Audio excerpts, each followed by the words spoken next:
by the riverside. Got some things to talk about here beside the rising tide. Come hear Uncle John's band playing to the tide. Come on along and go. He says they'll never make it. That's the Grateful Dead that you just saw and that you were listening to. A Dead concert is like no other. It's not the usual. They might last 1 or maybe 5 hours or more. And the Dead fans, I think they'll go to just about any length to be there. Right now, there is right here in New York City. The group is celebrating its 15th anniversary with a series of concerts at Radio City Music Hall, and the final concert on Halloween night is going to be simulcast to theaters all across the country. 2 of the members of the band, Jerry Garcia, the lead guitarist, and Bob Weir, are here with us this morning. Good morning. Hi. 15 years. That's an awful long time for a rock group or any kind of a group to stay together. Why do you think you've stayed together that long? I got the answer to that. You do? Take it. Sheer intense burning hatred and revenge. It cements I figure personally that if I stick it out long enough, one of these guys is going to leave an opening and I'll be able to get him. I bet you do, though, have to have arguments. I mean, anyone that's together that much of the time is, how do you, when you're having things are a little shaky in the group, how do you get up and go on and do your number? We ignore each other on that level, you know. Do you have you set up rules, though, for yourself to try to deal with this? It's hard after 15 years, you know. You can't make rules for people to know you 15 years worth of knowing you. I mean, you know. Any rule has a loophole in it. Yeah, right. And after 15 years, you're going to find the loophole. Like, for instance, if I don't like the way he does his hair, you know, there's not much I can do about it anymore. There are now 6 of you. I think there were 5 when you first started out. Are they pretty much all the same people as you were 15 years ago? Well, there were 5 of us originally. One of the original members has gone to the great beyond, we think. And the rest of us, since then we've recruited a few other stooges. 2, to be exact. 2 other stooges. Yeah. What's the great beyond? Do you look forward to going to the great beyond, or do you like the idea of staying together for another 15 years? I think worth doing is worth doing well. I'll stick it out. If we stick together long enough, maybe we'll get it eventually.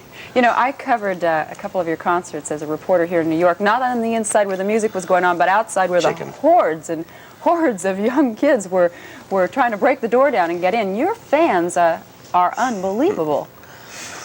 The Deadheads, they call them. Don't believe What do you think about them? I mean, they almost like it's like a worship thing. They're actually real good people. They're not. They're game. Yeah, they're game. I mean, they go to concerts night after night, knowing as we know that we have our good nights and we have our not so good nights, maybe, you know. Maybe. And they're willing to take their chances. We don't play a set show or anything like that. Yeah. So it's always different. I've heard some have even quit their jobs to follow you across the country. We went down to Radio City Music Hall the other night and stood out in front, and we stopped a few of them, and I thought you might enjoy hearing what some of them had to say. That'd be nice. All right, my name's UJ Pastrana, and I'm waiting here for Grateful Dead. I waited online for 3 days for these tickets. Tonight is my 75th concert. The Dead care about their fans, and they play music so that their fans like. They make everybody feel good. And I try to go to every concert they perform because they're the best at what they do. The Dead are just beautiful. They make beautiful music. They offer something that nobody else offers, and there's a family, a big family. The Dead, you know, that's where most of my money goes. I just love them so much. Why? Why? Because it's just their music, the people, the atmosphere, everything around here. You know, if you look, there's so much love around. Definitely. The people are all brothers and sisters here. We're here to see the Grateful Dead. Okay, now that brings to mind to me a number of questions. First of all, they said you care about your fans. I mean, do you feel a real commitment to these people who are so dedicated to you? Well, more than that, we feel a commitment to the music.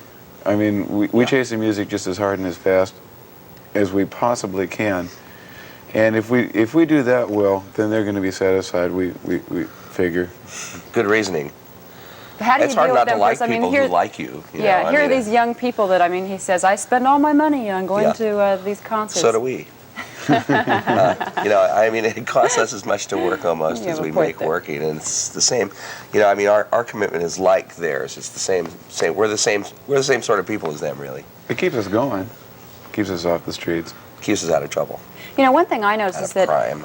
I mean, most of the time an artist wants to sell a hit record, and then they go out and they do the tour really for the sake of the record, but you, more than your main purpose doesn't seem to be selling records, but doing these concerts. We've done some record promo tours, but they don't amount to much more than other tours. It's very different from other groups, is it not? Well, our livelihood, I mean, what we do is play for people, for warm human bodies, you know, and we don't play so good for machines, maybe. Speaking of machines, if you sit back and you kick up your feet at home and you put a record on, what kind of music do you guys like? I like to listen to animal sounds. Animal sounds. Anything. I mean, there's all kinds of music. There's a world full of music. But do you kind of nice thing about records jazz or rock? Or all those things. Everything? Yeah, you can't listen to one thing anymore. I mean, first of all, music isn't divided into those hard categories that it once was, and it's now, there's this sort of homogenous American music, which is very expert stuff in terms of the capability of the musicians who are involved, like in country and western, or whatever, all those categories, you know, that stuff, that's, you know, really there's a lot of freedom today.